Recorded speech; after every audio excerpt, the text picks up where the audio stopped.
नमस्कार दोस्तों, आज हम आपके लिए जो कहानी लाए हैं वो कहानी है हेमा की। हेमा को 5 साल से बच्चा नहीं हुआ था, जिसकी वजह से हेमा की दादी सास ने हेमा को एक बाबा के पास ले गईं। उस बाबा ने हेमा को एक लड्डू खाने के लिए दिया। जैसे ही हेमा ने वह लड्डू खाया, हेमा बेहोश हो गई और जब हेमा उठी तो हेमा की हालत बहुत ज़्यादा खराब थी। हेमा के सारे कपड़े अस्त व्यस्त थे और हेमा को नीचे बहुत दर्द हो रहा था। घर आकर जब हेमा ने अपना बदन देखा तो हेमा के होश उड़ गए, क्योंकि हेमा के शरीर पर हेमा की शादी को 5 साल हो चुके हैं। हेमा के ससुराल में हेमा के सास ससुर, हेमा का पति और दादी सास हैं। हेमा का पति हेमा से बहुत प्यार करता है और हेमा का बहुत सम्मान करता है। हेमा के सास ससुर भी हेमा को बहुत चाहते हैं, लेकिन क्योंकि हेमा की शादी को 5 साल हो चुके हैं और हेमा को अभी तक कोई भी बच्चा नहीं हुआ है, इस वजह से हेमा की दादी सास अब हेमा को बिल्कुल भी पसंद नहीं करती हैं। हेमा की दादी सास परंपराओं की गहराइयों से जुड़ी हुई औरत हैं और वह आज के ज़माने में भी लड़का और लड़की में भेदभाव करती हैं। उनका मानना है कि वंश बढ़ाने के लिए लड़का ही होना चाहिए और वह भी अपना ही खून होना चाहिए, जिसकी वजह से हेमा आज तक किसी अनाथ बच्चे को गोद नहीं ले पाई। हेमा की सास हेमा से बहुत प्यार करती हैं, लेकिन वह अपनी सास से बहुत डरती हैं, जिसकी वजह से जब भी दादी सास हेमा को खरी खोटी सुनाती हैं या ताने मारती हैं तो हेमा की सास उन्हें कुछ भी नहीं कह पाती। अक्सर उनके तानों को सुनकर हेमा कमरे में जाकर फूट फूट कर रोती है। तब हेमा की सास हेमा को आकर चुप कराती हैं और गले से लगाती हैं, लेकिन आज तक वह अपनी सास का विरोध नहीं कर पाई। खैर, हेमा को भी इस बात का बहुत ज़्यादा बुरा नहीं लगता है, क्योंकि हेमा इसमें ही खुश है कि कम से कम उसकी सास तो उसे ताने नहीं मारती, बल्कि उसका दर्द समझती है। शादी के इतने साल बाद भी हेमा की गोद हरी भरी नहीं हुई, जिसकी वजह से हेमा को कई रिश्तेदारों के ताने भी सुनने को मिलते हैं। हेमा के पति ने अपना और हेमा दोनों का बहुत इलाज कराया, लेकिन परिणाम वैसे का वैसा ही है। बच्चा पैदा हो जाए, इसके लिए हेमा की दादी सास हेमा के साथ ना जाने कैसी कैसी अजीबोगरीब हरकतें करती रहती हैं। कभी कोई टोना टोटका तो कभी किसी प्रकार का अंधविश्वासी इलाज। कई बार तो वह ऐसी दवाइयाँ हेमा के लिए लेकर आईं जो खाने में बिल्कुल भी अच्छी नहीं थी। उन्हें खाकर हेमा पेट से तो नहीं हुई, बल्कि उल्टा हेमा की तबीयत हद से ज़्यादा खराब हो गई। हेमा की तबीयत खराब होने पर पूरा घर बहुत परेशान हो जाता है, लेकिन इसके बावजूद भी कोई भी दादी सास का विरोध नहीं कर पाता कि वह हेमा को इस तरह की दवाइयाँ ना खिलाए। हेमा की दादी सास को छोड़कर बाकी परिवार के लोग अनाथ बच्चे को गोद लेने के बिल्कुल भी खिलाफ नहीं है, बल्कि हेमा के सास ससुर और पति का तो यह सोचना है कि एक अनाथ बच्चे को गोद लेने का काम तो बहुत ही सौभाग्य वाला है। अपने बच्चों को तो हर कोई प्यार देता है, लेकिन इस दुनिया में ऐसे बहुत से बच्चे हैं जिन्हें अपने माता पिता का प्यार नहीं मिला, और अगर हम जैसे लोग उन्हें अपना लें तो उन्हें भी माँ बाप का प्यार नसीब हो जाएगा। और हेमा जैसी वह महिलाएं जिन्हें खुद की संतान पैदा नहीं हो रही है, उन्हें भी बच्चों का सुख मिलेगा। लेकिन क्योंकि हेमा की दादी सास बहुत रूढ़िवादी हैं, वह इस फैसले के सख्त खिलाफ हैं, जिसकी वजह से हेमा चाहकर भी किसी बच्चे को गोद नहीं ले सकती। इन दिनों बच्चे की टेंशन की वजह से हेमा बहुत ज़्यादा परेशान थी। शाम को जब हेमा किचन में खाना बना रही थी, तभी हेमा की दादी सास हेमा के पास आईं और बोलीं कि कल सुबह जल्दी उठकर तैयार हो जाना और कुछ भी खाना मत। तुम्हें मेरे साथ चलना है। उनकी बात सुनकर हेमा घबरा गई, क्योंकि हेमा समझ गई बच्चा पैदा हो जाए इसके लिए वह उसे फिर से कहीं ना कहीं किसी के पास लेकर जा रही हैं। इससे पहले भी वह हेमा को कई बाबाओं के पास लेकर जा चुकी हैं, जिसकी वजह से हेमा को कई तकलीफें झेलनी पड़ी हैं और बहुत ज़्यादा अजीब चीज़ों का सामना करना पड़ा है। दादी सास के किचन में जाते ही हेमा ने तुरंत ही अपनी सास को सारी बात बताई। हेमा की बात सुनकर वह भी डर गईं। उन्होंने कहा, हेमा तुम फिक्र मत करो, सुबह मैं भी तुम्हारे साथ ही चलूँगी।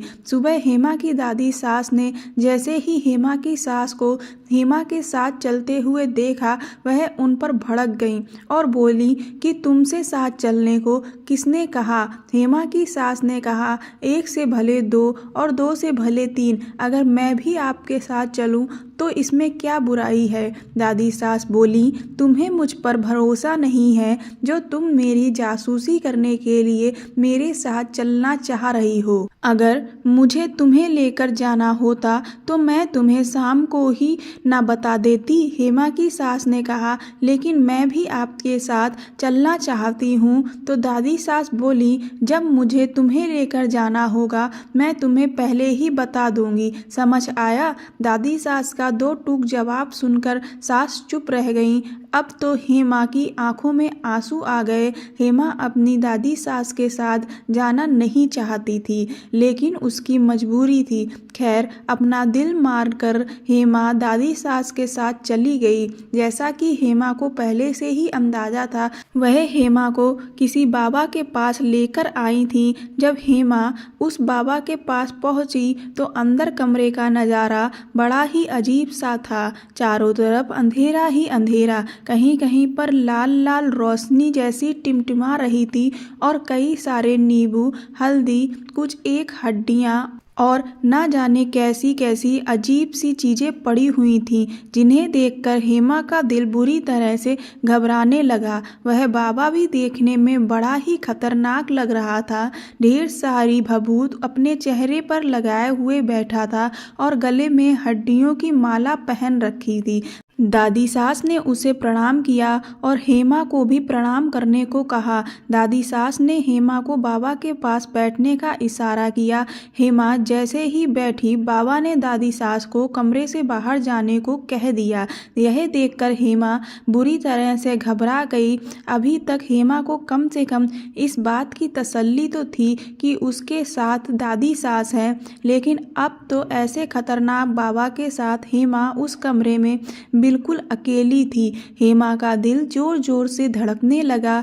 जब बाबा ने हेमा को एक लड्डू खाने के लिए दिया, हेमा लड्डू को खाना नहीं चाहती थी, लेकिन बाबा ने फिर से उसे लड्डू खाने का इशारा किया। मजबूरन वह लड्डू हेमा को खाना पड़ा। लड्डू को खाते ही ना जाने क्यों हेमा को अचानक से चक्कर आने लगे और उसे पता ही नहीं चला कि वह कब बेहोश हो गई। जब हेमा को होश आया तो वह उसी कमरे में एक चटाई पर पड़ी हुई थी। उसकी हालत बिल्कुल भी ठीक नहीं लग रही थी। उसके कपड़े भी अस्त व्यस्त थे और उठने पर हेमा को बहुत दर्द हो रहा था। हेमा को ऐसा लगने लगा कि शायद उसके साथ कुछ अनहोनी हुई है। वह जैसे तैसे धीरे धीरे चलकर कमरे से बाहर गई। बाहर दादी सास हेमा का पहले से ही इंतजार कर रही थी। उसके बाद वो लोग घर आ गए।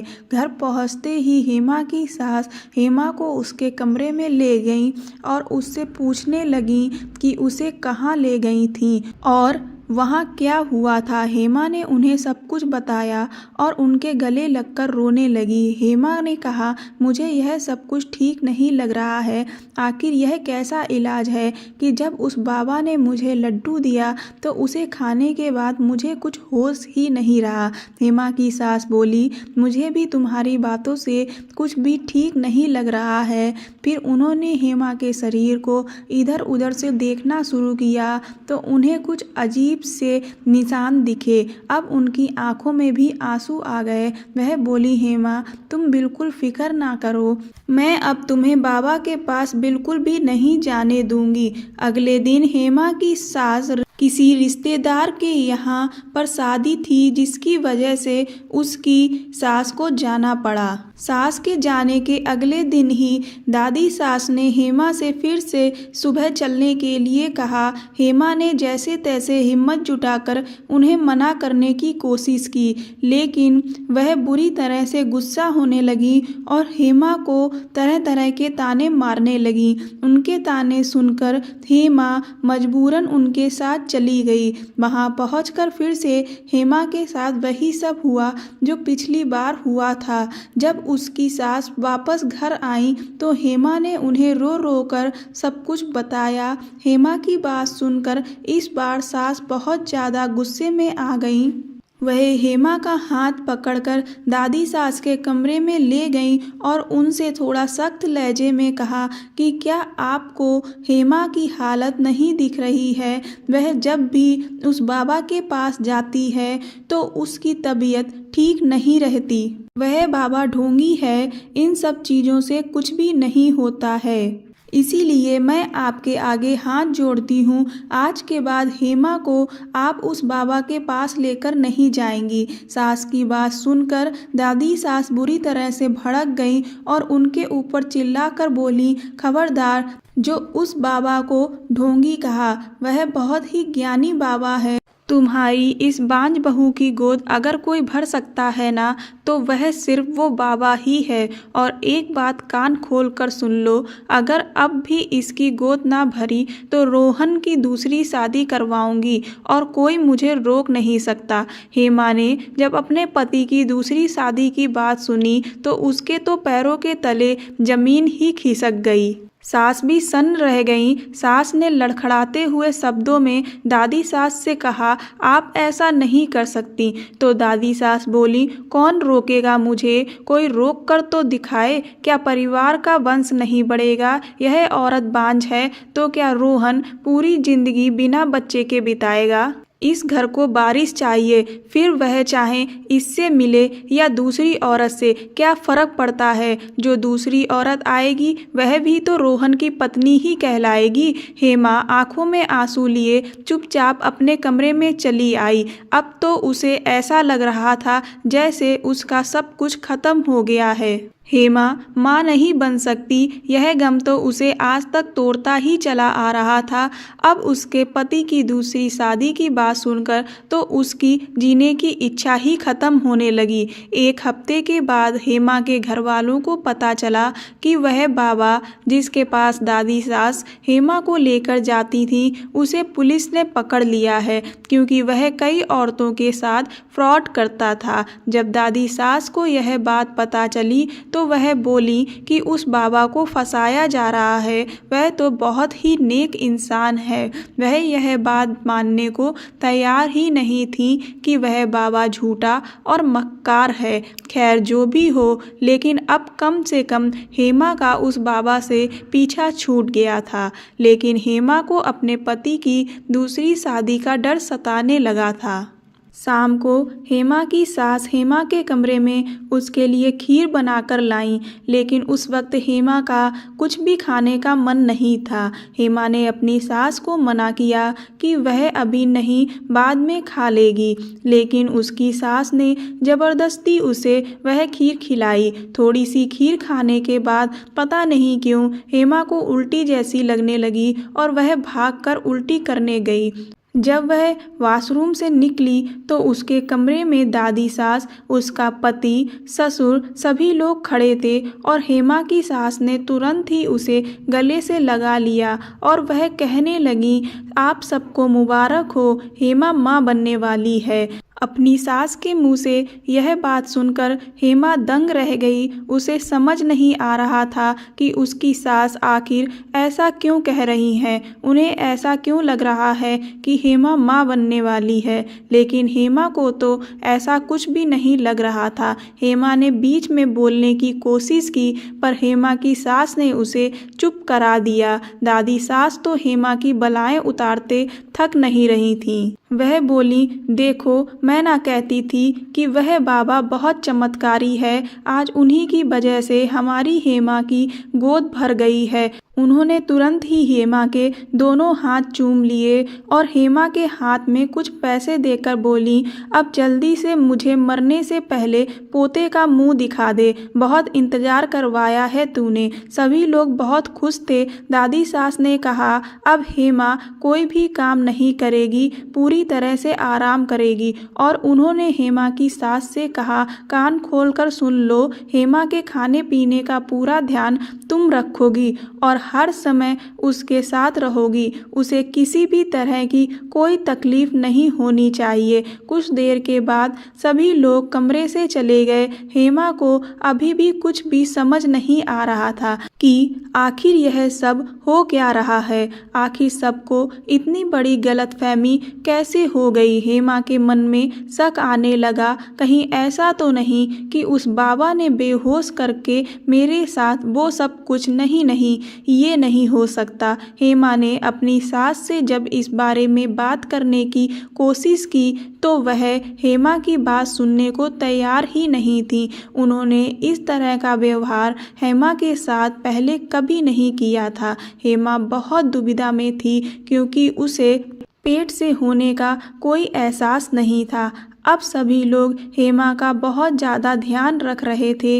हेमा भी खुश थी, लेकिन सच्चाई क्या थी यह हेमा को पता था। लेकिन उस सच्चाई को कोई सुनना ही नहीं चाहता था। पर बीच बीच में कहीं उस बाबा ने उसके साथ गलत किया होगा, ये सोच के हेमा को घबराहट होने लगती थी। क्योंकि हेमा को लगा कहीं ऐसा तो नहीं कि वह समझ ही नहीं पा रही है कि वह पेट से है या नहीं। पर फिर भी उसे लगता कि ऐसा कैसे हो सकता है, उसे तो सबसे पहले पता चलेगा। शाम को हेमा की सास बाजार से हेमा के लिए फल लाने गईं, लेकिन जब वह लौटी तो सब उन्हें देखकर बुरी तरह से चौंक गए। क्योंकि सास का हाथ टूट चुका था और उनके हाथ पर प्लास्टर चढ़ा हुआ था। उनकी ऐसी हालत देखकर हेमा फूट फूट कर रोने लगी। हेमा ने कहा, आपके साथ आखिर यह कैसे हो गया। तो वह बताने लगी कि उनका रास्ते में छोटा सा एक्सीडेंट हो गया था, जिसकी वजह से उनके हाथ की हड्डी टूट गई है।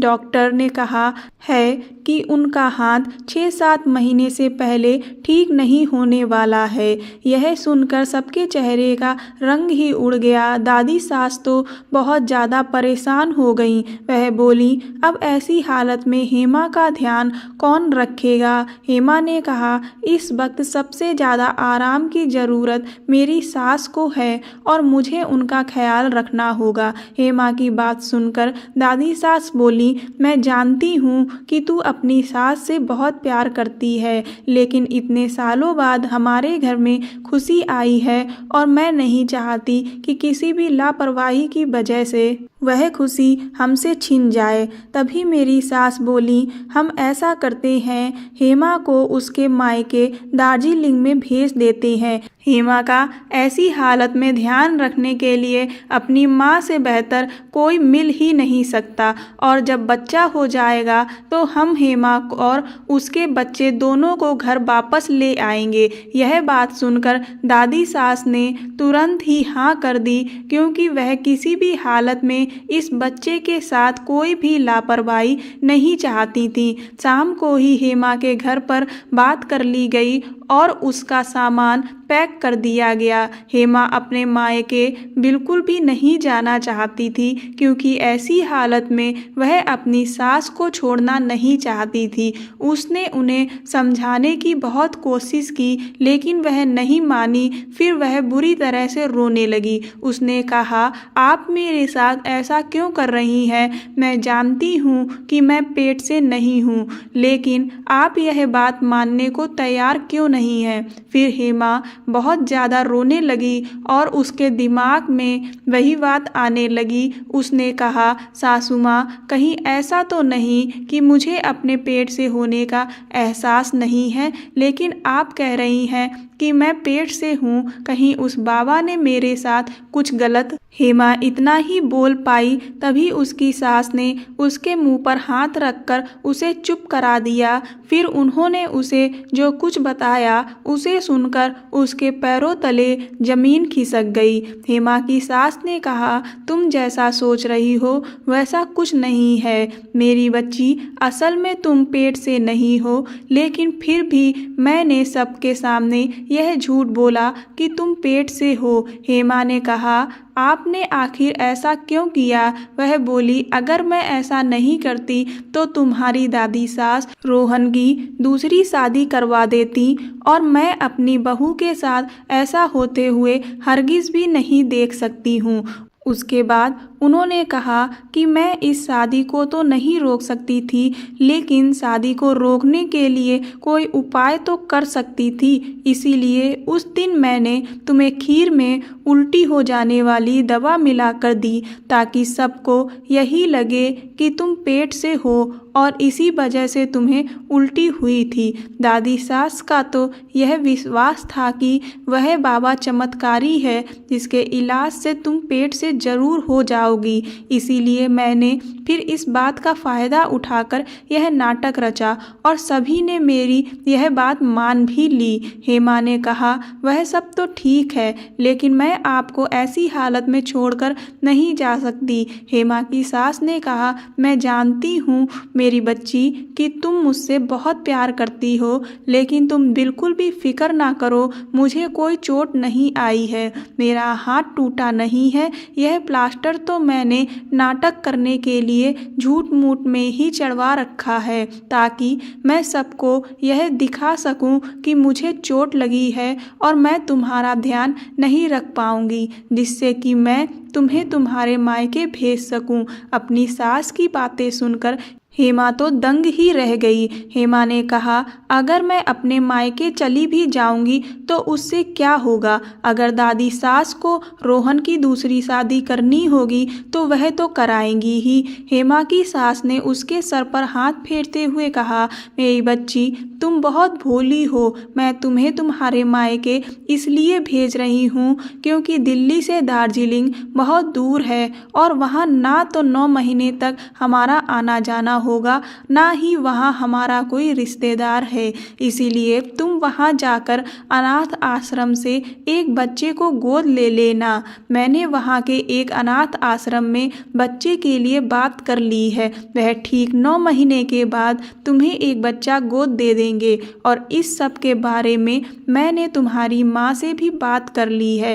हेमा की आंखें खुशी से भर आईं, वह ये सोचकर खुश हो गई कि वह कितनी किस्मत वाली है कि उसे ऐसी सासू माँ मिली। हेमा ने उन्हें तुरंत ही गले से लगा लिया। हेमा की सास बोली, हेमा तुम मेरी बहू नहीं मेरी बेटी हो और अपनी बेटी के साथ मैं अन्याय होते हुए कभी भी नहीं देख सकती हूँ। वह बोली, तुम फिक्र ना करो, मैंने इस सब के बारे में रोहन को भी सब कुछ सच बता दिया है और वह भी इसके लिए राजी है, इसीलिए अब तुम बिना मेरी फिक्र किए हुए अपने मायके चली जाओ और 9 महीने के बाद मेरे घर का वारिस लेकर ही वापस आना, ताकि तुम्हारे माथे से एक बांझ औरत होने का कलंक मिट सके और हमारे घर में भी खुशियां ही खुशियां हों और मेरी बहू जो मेरी बेटी है वह भी मेरे पास वापस आ जाए।